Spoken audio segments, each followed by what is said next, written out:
Let's do this. Salut les amis. Bonjour tout le monde, j'espère que vous allez bien. Alors on va juste faire une petite vidéo déjà, juste pour faire la donation pour l'ancienne vidéo qu'on avait faite, hein, pour ceux qui ont mis les commentaires sur cette vidéo là, donc le live qu'on avait fait sur les crypto-monnaies, discussion ouverte sur le crash du marché du Bitcoin. Alors on va directement faire la recherche. Bam. Alors 26 commentaires, start, bonne chance à tout le monde. T'es tellement plus efficace que moi en fait. T'as vu? Alors le gagnant, Pascal Ray. Toujours aussi bien les vidéos. Bah merci beaucoup. Hein. Merci. On donne beaucoup de peine pour ça. Merci beaucoup pour le commentaire, ça fait super plaisir. Alors on va faire une petite, on va faire un versement du coup pour Pascal. Ici, on va mettre 10 $ à l'adresse comme ça. Je vais juste recontrôler l'adresse comme je fais toujours comme d'habitude. Bah, la première lettre, le LLT. Hein. LLT, ouais, c'est bon. C'est tout bon comme ça. Alors bravo à toi. Tu viens de gagner 10 $. Ah, t'avais marqué 1000 $. Ouais, ça j'avais pas 1000 en Litecoin. Ouais, c'était un petit gag pourri quoi. Pour Exact. Alors voilà, bravo à toi Pascal. Et puis pour la prochaine vidéo, donc ce sera sur cette vidéo là. Donc pour le Cardano, on va faire une petite explication. Ce sera à peu près entre 10-15 minutes maximum. On va pas trop essayer de faire 2-3 petites blagues entre deux parce qu'on veut que ce soit bien assez court et assez intense. Donc il faudra juste bien écouter. Et puis je vous invite du coup également à remettre un commentaire assez intéressant, un petit commentaire avec votre porte-monnaie de Litecoin toujours.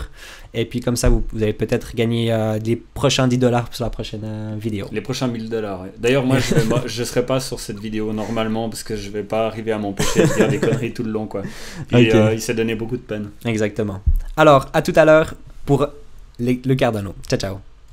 Bonjour à tout le monde. Donc le Cardano, ils travaillent depuis maintenant un petit peu plus de 2 ans. Ils ont travaillé sur leur projet avant de se mettre sur le marché en septembre 2017. Chez Cardano, ils ont un système qui est un petit peu particulier avec leur white paper, donc le papier blanc. Ils ont un système qui, à la place d'écrire sur du papier blanc et de se lancer sur le codage, l'équipe de Cardano fait en sorte que les professionnels tout autour du monde lisent leur papier blanc, les approuvent et accordent sur le codage. C'est une manière différente que la majorité des autres papiers blancs qu'il y a pour les crypto-monnaies. En général, c'est l'entreprise en soi qui fait le papier blanc et commence directement le codage. Là, c'est approuvé par des professionnels. On va partir maintenant sur la 3e génération de la crypto-monnaie, donc c'est le Cardano. Juste pour vous faire une petite histoire en vitesse. Le Bitcoin, donc c'est un petit peu l'or 2.0, l'asset, donc on va dire plutôt l'or digital pour certaines personnes. C'est la première génération, il est utilisé pour échanger contre les altcoins et également comme asset. Le souci c'est qu'il y a encore beaucoup de problèmes d'évolutivité. Après on part sur l'Ethereum, donc c'est la 2e génération dans les crypto-monnaies. C'est les contrats intelligents ou les smart contracts en anglais. Je suppose que la majorité des gens le connaissent déjà. Il y a également des problèmes d'évolutivité, un peu moins que le Bitcoin, mais il n'est pas prêt pour être une crypto mondiale.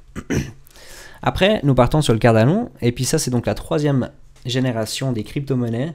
Et donc le Cardano, il veut reprendre les 2 anciennes générations, donc le Bitcoin et l'Ethereum, et veut les améliorer. Il y a 2 problèmes avec le Cardano qu'on aimerait régler, et le premier c'est la durabilité, et le deuxième l'évolutivité. On va directement attaquer sur l'évolutivité. Donc il y a un gros souci, c'est déjà les transactions par seconde. On parle également du stockage du data. Également les bandes passantes du réseau. Donc les transactions par seconde. Donc Cardano, ils ont un système, c'est le Ouroboros, un nom assez sympa. C'est preuve de participation. Donc à la place de preuve de travail, comme le Bitcoin il est, je pense que vous le savez déjà tous, le Bitcoin utilise un algorithme preuve de travail. Ce système est lent et gaspille énormément d'électricité. Donc le système de Cardano est quand même beaucoup plus efficace et il ne laisse pas miner tout le monde. Donc en fait, il va enlever des mineurs. Et à la place, le réseau choisit quelques nœuds pour miner les blocs suivants. On les appelle leaders des slots. Pour que tout fonctionne, Cardano divise le temps en époques. Donc comme vous pouvez le voir, ici on a un petit exemple de 3 époques. Une époque est divisée en tranches, une courte terme période de temps, dans lesquelles exactement un bloc peut être créé. Le réseau sélectionne alors un leader des slots pour chaque slot et c'est la seule personne qui peut miner un bloc pour ce slot particulier. Donc nous avons une personne par slot, comme vous pouvez le voir. Les leaders de slots écoutent les nouvelles transactions, les vérifient, puis les placent dans un bloc. Si un leader de slot ne termine pas sa tâche à temps ou n'appartient pas, il perd le droit de produire un bloc et doit attendre qu'il soit réélu par le réseau. Cette technique rend Cardano très évolutif car elle augmente le nombre de slots par époque et permet de faire plusieurs époques en parallèle, comme vous pouvez le voir juste ici. Le prochain problème d'évolutivité est la bande passante du réseau. Les blockchains sont stockés dans un réseau peer-to-peer. Chaque nœud de ce réseau reçoit une copie de toutes les nouvelles transactions. Mais imaginez ce qui se passe s'il y a des milliers de transactions par seconde. Le nœud aurait besoin de beaucoup de bandes passantes pour les télécharger en continu, c'est pas très évolutif.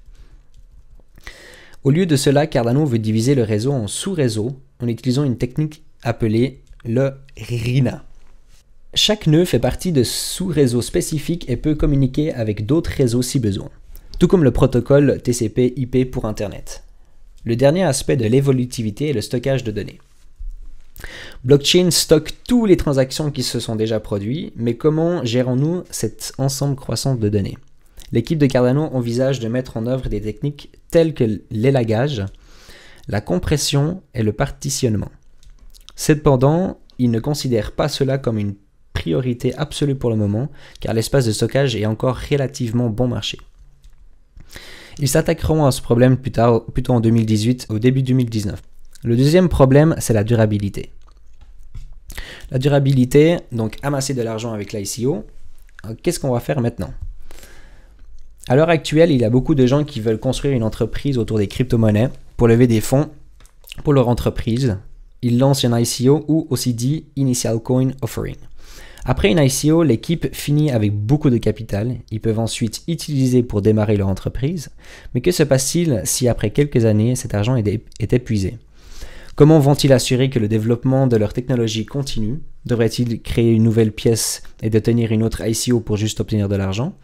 C'est toujours une question sans réponse, mais il est clair que de lever des fonds une seule fois n'est pas très durable et ne favorise pas l'amélioration continue. Cardano a l'intention de résoudre ce problème en créant un trésorier. L'idée de ce trésor recevra un petit pourcentage de chaque transaction qui se passe sur le réseau du Cardano. Le trésor lui-même est un portefeuille spécial qui n'est contrôlé par personne. C'est plutôt une sorte de contrat intelligent qui peut libérer une partie des fonds aux développeurs qui souhaitent améliorer le protocole Cardano. Pour ce faire, les développeurs doivent soumettre une proposition à la communauté en indiquant ce qu'ils veulent changer et combien d'argent ont besoin pour cela. La communauté peut alors voter l'idée qu'ils pensent être la plus importante. Après un certain temps, le trésor prend les propositions les plus populaires et leur donne assez d'argent pour qu'ils puissent développer leur amélioration. Au fil du temps, le modèle du trésor maintiendra Cardano durable et fournissant un flux continu d'argent qui peut être utilisé pour continuer à faire de la recherche et améliorer le système. On pourrait continuer dans les détails, mais je pense qu'avec cela, on a déjà une meilleure compréhension du Cardano. J'espère que cela vous a plu et que vous avez pu apprendre quelque chose aujourd'hui. Sur ce, je vous souhaite une bonne continuation dans le monde des cryptos et n'oubliez surtout pas de nous suivre sur tous nos réseaux sociaux. Tous les liens sont dans la description. À tout bientôt, une bonne soirée à vous. Merci à tout le monde d'avoir regardé cette vidéo sur le Cardano. Je vous invite par contre juste à mettre dans les commentaires, donc surtout pas oublier votre porte-monnaie du Litecoin. Également par hasard, si vous avez une petite envie d'une autre crypto, quand vous aimeriez de nouveau de la même façon avec cette programmation, avec les designs, etc. Si vous y a une certaine crypto que vous aimeriez bien qu'on fasse, il faut surtout pas hésiter à la mettre dans le commentaire. Et puis celle qui emportera le plus de votes ou bien le plus de demandes, on va dire. Alors on pourra refaire une vidéo comme ça et puis on va essayer également dans l'avenir de refaire beaucoup de vidéos comme ça. Et n'oubliez surtout pas de nous rejoindre sur Telegram, on est plus de 300 personnes aujourd'hui, plus de 340 personnes sur Telegram. Tout le monde est super sympa, tout le monde respecte les règles, donc c'est vraiment une communauté qui est vraiment super. Restez informés sur les prochaines vidéos, puis on se voit bientôt. Ciao ciao. Reste informé sur le monde, non je veux dire. Vas-y, c'est bon, t'es presque. Attends, qu'est-ce que tu dis? Restez informé dans le monde des cryptos. Ouais.